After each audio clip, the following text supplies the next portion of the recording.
Hi friends, welcome to Annam's Recipes. இன்னைக்கு Andhra special ஆவக்காய் ஊறுகாய் ஆந்திராக்காரங்களே செய்யறத பார்க்கலாம். பாருங்க எவ்வளோ கலர்ஃபுல்லாக எப்படி ரெட்டாக இருக்குது. எங்கள் அக்கா வீட்டுக்கு பக்கத்தில் ஆந்திரா நெல்லூரை சேர்ந்தவங்க பக்கத்தில் இருக்காங்க. அவங்க இந்த ஆவக்காய் ஊறுகாய் போட்டு அக்காவுக்கு கொடுத்துருந்தாங்க. நான் ஒரு தடவை டேஸ்ட் பண்ணேன், ரொம்ப நல்லா இருந்தது. அதனால அக்காட்ட கேட்டிருந்தேன் அவங்க போட்டு காமிப்பாங்களான்னு. அவளும் சரி போட்டு காமிக்கிறேன்னு சொன்னாங்கன்னு சொன்னால் அவள் ஒரு 6 மாங்காய், புளிக்கிற மாங்காயா 6 மாங்காய் வாங்கி வச்சுருந்தா. அது 1 கிலோ அளவு இருந்தது. அதை தான் இப்போ அவங்க நறுக்கிறாங்க பாருங்கள். அதை கொட்டையோடு நறுக்கணும். அதுதான் ஆந்திரா அவக்காய் ஊறுகாயோட ஸ்பெஷாலிட்டி. அதை கொட்டையோடு அந்த ஓடோடு இருந்தால் தான் அந்த ஊறுகாய் நல்லா இருக்கும். இந்த மாதிரி அருகாமனையில் பாதி பாதியாக நறுக்கி அந்த பருப்பு இருக்கு இல்லையா உள்ள அதெல்லாம் எடுத்துட்டு நல்லா க்ளீன் பண்ணி வச்சுக்கணும். இதை நறுக்கிறதுக்கு முன்னாடியே இந்த மாங்காயெல்லாம் நல்லா கழுவி தொடச்சி வச்சுக்கணும். நறுக்கின பிறகு தண்ணியே இருக்கக்கூடாது. லாக்டவுன் பீரியடுக்கு முன்னாடியே நான் இது போட்டுட்டேன், ஃபெப்ரவரியிலே. இப்போ லாக்டவுன் சமயம்னால நான் அது போட முடியல. மாங்காய் விற்கிற சீசனாக இருந்தால் இந்த மாங்காய் விற்கிறவங்களே நமக்கு இந்த ஓடோட நறுக்கி தருவாங்க. அவங்களே 1 கிலோக்கு இவ்வளோன்னு சொல்லிட்டு நறுக்கி கொடுப்பாங்க. இவங்க பாருங்க, இவங்களே அழகாக நறுக்கிறாங்க அந்த ஓடோடையே.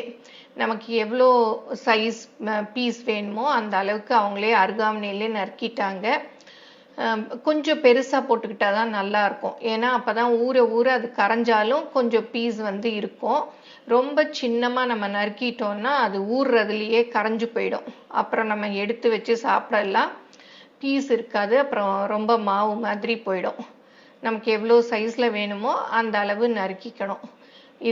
இந்த ஊறுகாயோட ஸ்பெஷாலிட்டியே இப்படி நறுக்கிறது தான்.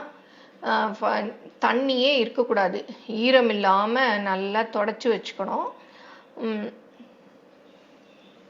இங்கே பாருங்கள், அவங்க அப்படியே பருப்பு இல்லாமல் ஓடோடு அழகாக நறுக்கி வச்சுருக்காங்க பாருங்கள். அவங்களுக்கு நிறைய அந்த ஊறுகாய் போடுறதுனால அவங்களுக்கு அந்த ப்ராக்டிஸ் இருக்குது.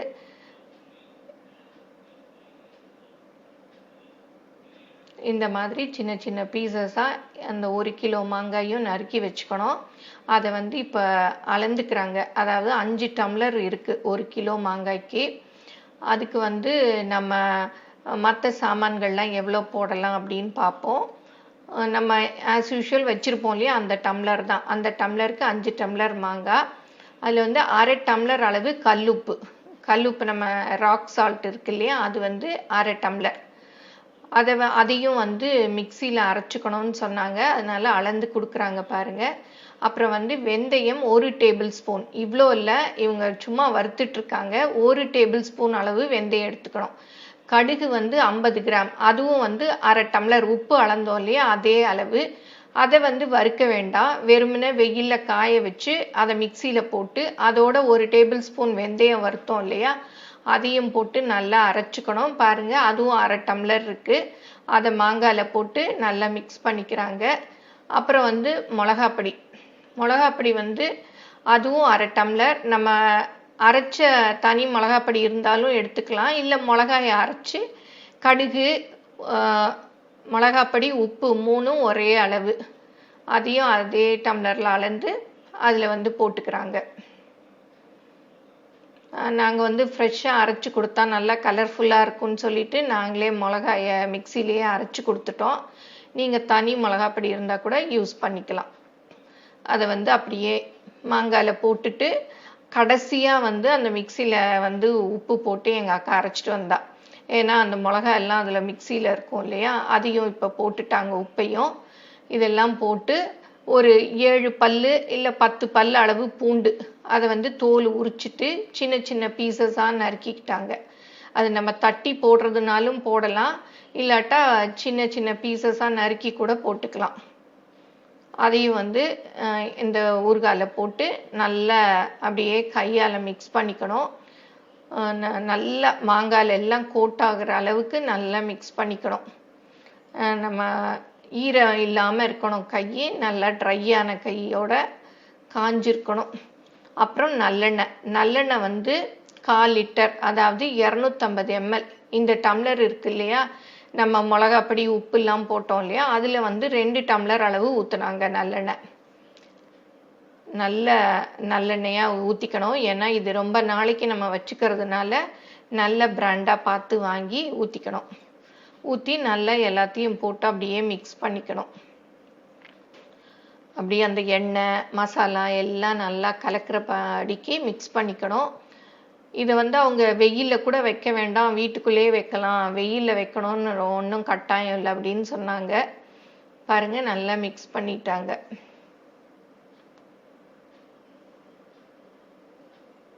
அப்புறம் அக்கா எண்ணெய் கொஞ்சம் இல்லை, வேறு பாக்கெட் உடச்சிட்டு வந்தா அதையும் கொஞ்சம் ஊற்றி இன்னொரு டம்ளர் நல்லா மிக்ஸ் பண்ணுறாங்க.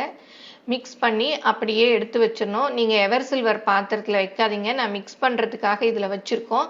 நீங்கள் ஜாடி மாதிரி பாத்திரத்தில் வச்சுக்கோங்க, அப்போ தான் நல்லாயிருக்கும். இது நான் வந்து அக்கா வீட்டிலேருந்து கொஞ்சம் எடுத்துகிட்டு வந்தேன். டெய்லியும் என்ன பண்ணணுன்னாங்க, காலையிலையும் சாயந்தரமும் மிக்ஸ் பண்ணி விடணுன்னாங்க. அது மிக்ஸ் பண்ண தான் நல்லா ஊறும் அப்படின்னாங்க. இது வந்து 3 நாள் கழித்து நான் வந்து டெய்லியும் காஞ்ச ஸ்பூனால் இந்த மாதிரி மிக்ஸ் பண்ணி விட்டேன். பாருங்கள் எவ்வளோ கலர்ஃபுல்லாக நல்லா இருக்குது. இது வந்து ஒரு 5 நாள் கழிச்சு பாருங்கள், எண்ணெய் அப்படியே மேலே மிதந்துட்டு வருது. ஊறுகாய் பாருங்கள் அப்படியே நல்லா ஊறிடுச்சு. இப்போ வந்து நம்ம சாப்பிட்றதுக்கு எடுத்துக்கலாம். அப்படி ஊற நம்ம ஊற்றின எண்ணெயெல்லாம் அப்படியே மேலே அப்படியே கக்கிட்டு வரும். அந்த அளவுக்கு ஊறணும்.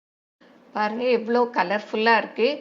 இதை வந்து 1 வருஷம் வரைக்கும் வெளியிலே வச்சு நம்ம யூஸ் பண்ணலாம். ஆனால் மிளகாயோட கலர் மாத்திரம் கொஞ்சம் நாளாக ஆக இந்த ரெட்டாக இல்லாமல் கொஞ்சம் கருத்துட்டு வரும். இதே மாதிரி கலரோடு இருக்கணும்னா நீங்கள் வந்து இதை ஒரு நல்ல க்ளீனான பாட்டிலில் போட்டு ஃப்ரிட்ஜில் வச்சுட்டிங்கன்னா அப்படியே இந்த ரெட் கலரோடு எல்லா நாளும் இருக்கும். நம்ம வேணுங்கிறச்ச கொஞ்சம் கொஞ்சமாக எடுத்து ஒரு சின்ன கிளாஸில் வச்சு யூஸ் பண்ணிக்கலாம். இது நிறையா இந்த மாங்காய், புளிக்கிற மாங்காய் வர்ற சீசனில் போட்டு வச்சுக்கிட்டோம்னா நம்ம நிறைய நாளைக்கு யூஸ் பண்ணலாம். இந்த ஆவக்காய் மாங்காய் வந்து தயிர் சாதத்தோடு தொட்டு சாப்பிட நல்லாயிருக்கும், சப்பாத்தியோட தொட்டு சாப்பிட நல்லாயிருக்கும். இதை எல்லாரும் செஞ்சு பாருங்கள், எப்படி இருந்ததுன்னு உங்கள் கமெண்ட்ஸை சொல்லுங்கள். தேங்க்யூ.